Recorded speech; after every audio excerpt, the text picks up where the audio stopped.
What is up, people? This is Abraham Walker with Ask A Walker, your Northern Virginia real estate agent. In this video, we're doing our market update for week 13 for the Northern Virginia real estate market.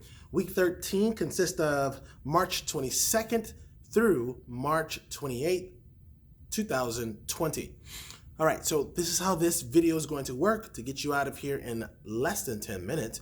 First, we're going to talk about leading and lagging indicators, right? We're going to go over the buyer financing for the last 90 days, and then we're going to cover the leading indicators, which is the new listings, pendings, and withdrawns, right? And then we'll end with what does this mean to sellers and what does this mean for buyers, okay? So let's jump into this, right? Just a quick overview of a real estate transaction, right? At the beginning, you have an active listing, right? Then that property goes into contract. The buyer then goes through their due diligence time period to close on that property, and then we have the closed property. Now, the reason why we call the active or new listings and pendings and withdrawns a leading indicator, because that comes at the very beginning of the transaction. A lagging indicator is closings, right? The closed sales price, the average sales price, anything to do with the sales price. Now, because of the difference in lagging and leading indicators, I just want to kind of point out to you some interesting data that is a lagging piece of information, right? And this is the 90 days, this is the past 90 days buyer financing, right?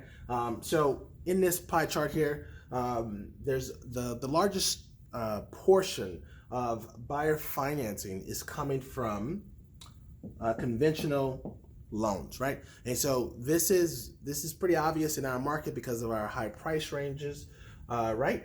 But this is the thing I want you to notice. 19% of our market actually comes from either VA or FHA financing, right? And then the other 15% is, this is just other, right? And this is either cash or some other type of financing. Cash makes up the majority of that 15%. But right here, this is a big chunk, right? And so we have almost 20% of our market, the buyers are using some type of government financing. What is the issue with this government financing right now? Well, FHA is actually increasing its standards for how buyers qualify for their loan products, right? So they moved up to the credit score now is up to a 680 credit score, which means that that's going to really reduce the number of buyers that are going to be in the market going forward, right? And so this right here is actually going to show up in our pending numbers already, and we're going to continue to track this number.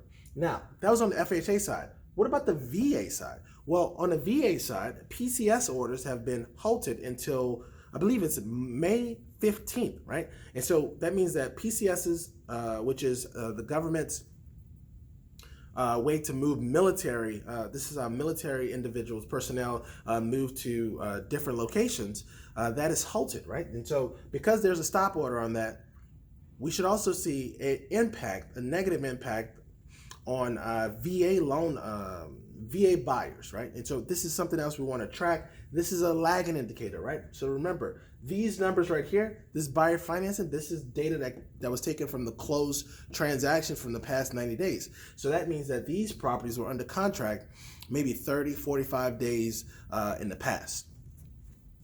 Now let's jump into what's going on right now, right? And so for the new listings, year over year, we have a 7.6% decrease in new listings.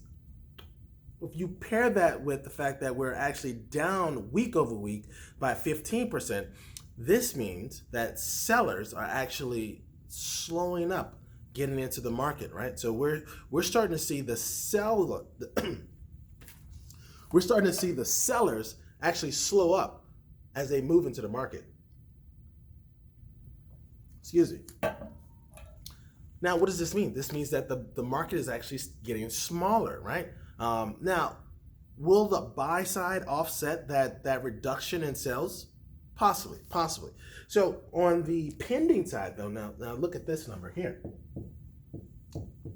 We're down 21.6%, so really 22% decrease year over year for week 13. That is a big move in the market, right? And so what that means is that buyers are putting less properties under contract.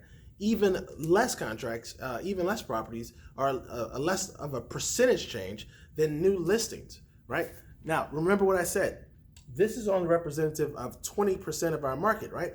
So with this, is it a coincidence? I think it is just a coincidence. I don't think that this number here, this 21% and this almost 19%, I don't think that they are correlated, but I do think it has something to do with buyers actually slowing down their home searches, maybe getting a handle on the uncertainty in the market, and also unemployment numbers are increasing every week exponentially, right? Now, for the withdrawn, we're not going to look at the percentage change for year over year. I'm just gonna let you know this. In 2020, right? 2020, we had 94 withdrawn listings. In 2019, we had only 1. So what does that mean? That means that sellers are pulling their houses off the market, right? At a faster pace, 9,300% increase, right? Faster pace than last year. So what does that tell us? That tells us that we have sellers putting less properties on the market here. We have sellers taking their properties off the market here. And we have buyers that are putting less properties under contract.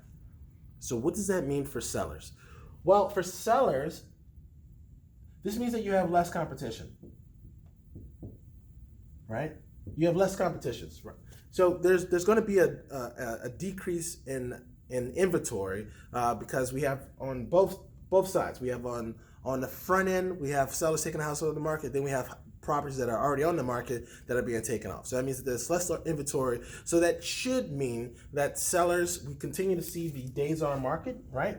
The days on market should continue to stay low. We're going to be watching that days on market number, but the challenge with that days on market number is it is a lagging indicator, right? And so a certain amount of time has to pass before we get that data.